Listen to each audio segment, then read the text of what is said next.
Ammo shelves have been acting strange lately, and I've been watching the same patterns that hit in 2020 start creeping back up. So I pulled the calibers that historically vanished first, checked the supply chains, and dug through import restrictions so you don't get caught empty-handed when everyone else starts panic buying. I'm Ted from Line 45, and today you need to stick around because the calibers I'm about to show you are the ones that'll straight up save your ass when the shelves go dry. Before we dive in, do me a solid. Smash that subscribe, tap the bell, hit the gun and gavel buttons down there. You don't got to, but it keeps this train rolling and lets me crank out more of this gun talk for y'all. All right, enough of that. Let's get back to it. 22 LR. 22 LR has always been the first caliber I stack deep because the pattern never changes. Every big ammo crunch in the last 15 years kicked this round off the shelves before anything else. When stores tighten up inventory, or when panic buying kicks off, the 22 LR disappears fast. Since everyone from first-time shooters to long-time gun guys grabs it by the bucket, the factories that make rimfire ammo can't just ramp up overnight. Rimfire production is slower, more finicky, and way more sensitive to supply chain hiccups. Once it falls behind demand, it stays behind for months. Another reason I take the 22 LR seriously is how many rolls it covers without breaking the bank. If I want reps in without burning money, this round gives me the cheapest trigger time possible. If I'm dealing with pests, small game, or just knocking around the woods, it handles all of that clean. Even people who don't think of it as a defense round still buy it heavily because it's small, it stores well, and you can move a lot of it without needing a truck bed. That combination alone is why it vanishes during every buying surge. The big advantage of the 22 LR is how much value you get per space. A few bricks barely take up room, but the payoff in training, survival use, and long-term security is huge. If I own anything chambered in a 22 LR, I treat a multi-thousand round stash as the bare minimum. It is the one caliber I never let run low because it always gets hit the hardest when the market turns weird. 9mm. The 9mm rides in a different category for me because this is the handgun round the whole country leans on. No cap. Law enforcement, concealed carriers, first-time buyers, rental ranges, everybody runs 9mm. When the FBI and a ton of major departments went back to 9mm from 40, that locked it in as the default service caliber. That means huge standing contracts, constant consumption, and way more demand pressure than most people realize. So when anything stresses the system, 9mm is one of the first centerfire calibers to spike in price and vanish off shelves. You can see it every time there is a national scare or a big political push. Election cycle tension hits, high-profile shootings hit the news, or there is talk of new restrictions, and cases of 9mm fly. Ranges burn through pallets because every new shooter starts on 9mm. Defensive ammo in particular takes a beating. The cheap FMJ might hang around a little longer, but the good hollow points and bonded duty loads are the ones that get snapped up fast. Once those are gone, whatever is left jumps in price, and folks start panic buying the scraps. Because the 9mm is that common, I do not treat a couple of boxes as having ammo. If my main carry, nightstand gun, or training pistol is 9mm, I want a legit buffer. Enough ball ammo for regular practice, plus a clear reserve of my chosen defensive load sitting untouched. If things tighten again, I want to be the person who keeps training instead of the one complaining that a basic range trip suddenly costs double. The 2.3 and 5.56. When I look at rifle ammo that actually matters long-term, the 2.3 and 5.56 sit at the top of the list. This is the AR food almost everybody runs in the US. From weekend shooters to cops to a ton of smaller agencies that keep patrol rifles in the car. Anytime politics heat up around assault weapons, people do not just buy rifles. They clean out the shelves on 5.56 and 2.23. And that crushes supply way faster than most casual rifle owners expect. You see the same pattern over and over. Talk of bans, big protests, or global drama, and this caliber gets hammered.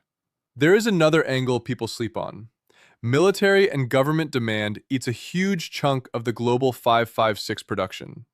The US and NATO partners ship insane amounts of small arms ammo to conflict zones. When that ramps up, commercial lines do not magically get extra capacity just for civilians. If anything, factories prioritize contracts that are already locked in.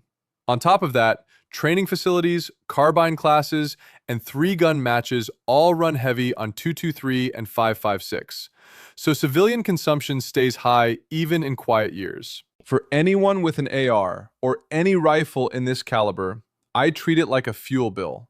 I want a separate pile for training and a pile that is my hard reserve, especially of whatever defensive or duty load actually runs well in my gun. If things get weird again, I would rather be the person still zeroing optics and shooting drills than the one arguing over the last two boxes at the counter. 12-gauge slugs and buckshots. Shotgun people get hit with a really specific problem. Stores will have a whole wall of 12-gauge on the shelf, and most of it is birdshot that is fine for clays or small game. But the defensive stuff you actually want for home protection is gone. In the 2020 ammo mess, a lot of folks were posting pictures of shelves where the only 12-gauge left was light target loads, while buckshot and slugs were wiped out. That happens because hunters, cops, and home defense guys are all pulling from the same pool of quality double-aught buck and good slugs, and manufacturers lean hard into high-volume target and game loads since that is what big retailers move every day. Law enforcement eats a surprising amount of premium 12-gauge buck. Even though a lot of agencies shifted to patrol rifles for primary long guns, shotguns are still in cruisers, still used for breaching, and still trained with. That means constant orders for specific patterns of 00 buck and reduced recoil loads. At the same time, defensive shotgun ammo uses different wads, buffering, and quality control than bulk birdshot, so it is more expensive to make and does not get cranked out at the same pace. When supply chains get tight or components get scarce, the niche products fall behind. If my main home gun is a pump or semi-auto 12, I do not gamble on those cycles. I want a real stash of my chosen buckshot and a smaller but solid stash of slugs for barrier or distance work. The goal is simple. Enough on hand that I am not stuck trying to defend a house with the cheapest dove loads in the rack. 7.62 by 39. AK shooters have a different headache than the AR crowd, and it starts with where their ammo actually comes from.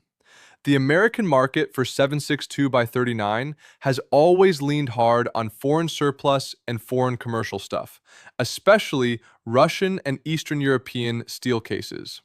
Chinese guns and ammo got cut off in the mid-90s by a Clinton-era import ban, so that faucet has been closed for decades. Then, in 2021, the State Department hit Russia with sanctions that stopped new permits for Russian ammo imports. Existing licenses were allowed to run out, but nothing new was getting approved. That decision went straight at the cheap Tula, Wolf, Barnaul type steel case a lot of AK owners lived on. No cap. Once Russia got choked off, the backup plan became places like Serbia and Bosnia. Pre-Partisan and Igman picked up a lot of that demand, often with brass-cased options instead of the old-school steel. Now those sources are under pressure too. Serbia has already paused or restricted some arms and ammo exports. And on top of that, you have new US tariffs hitting Serbian manufacturers, with warnings that a 30+% tariff could push brands like PPU out of the US market altogether if it sticks. That is a lot of volatility stacked on one caliber. Because of all that, I treat 7.62 by 39 like a finite resource on this side of the ocean. If I own an AK, a SKS, or anything in this caliber, I want a deeper bench than I keep for most handgun rounds. Bulk for training, plus a solid stash of soft point or hunting loads that actually group well in my rifle. The goal is simple.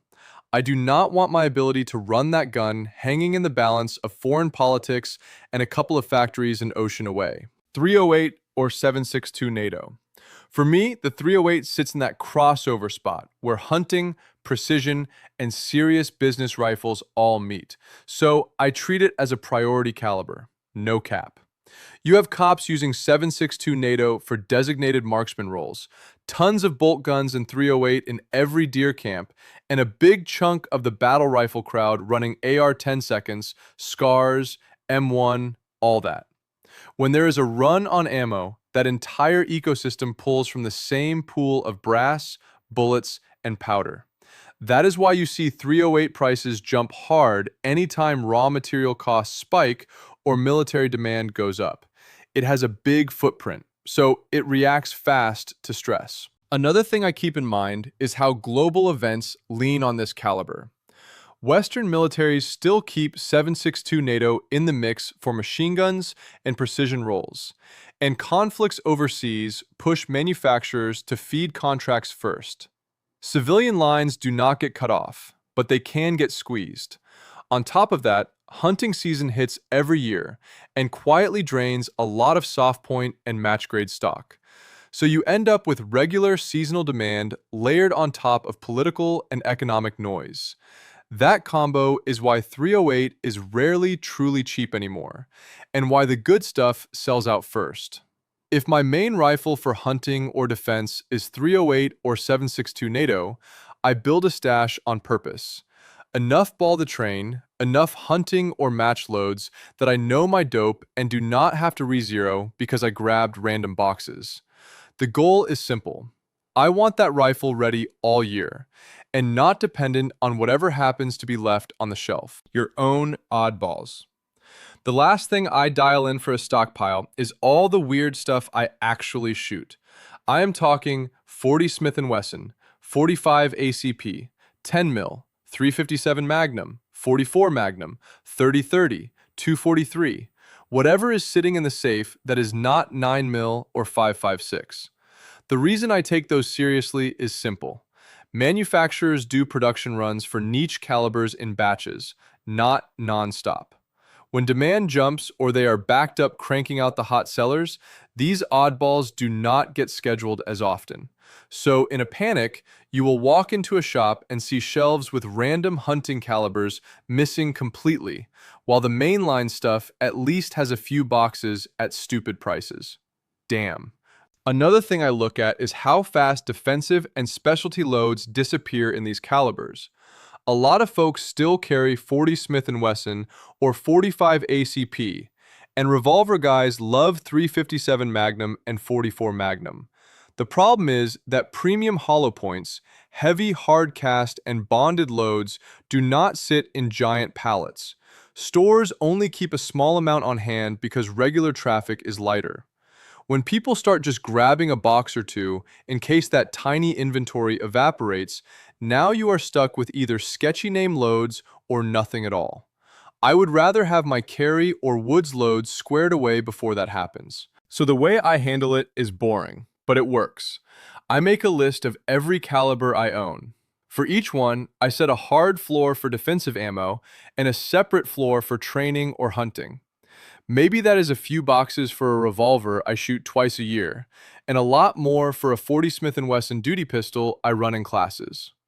The key idea is this: if the shelves went sideways tomorrow, I want to be fine running every gun I own off what is already in my house.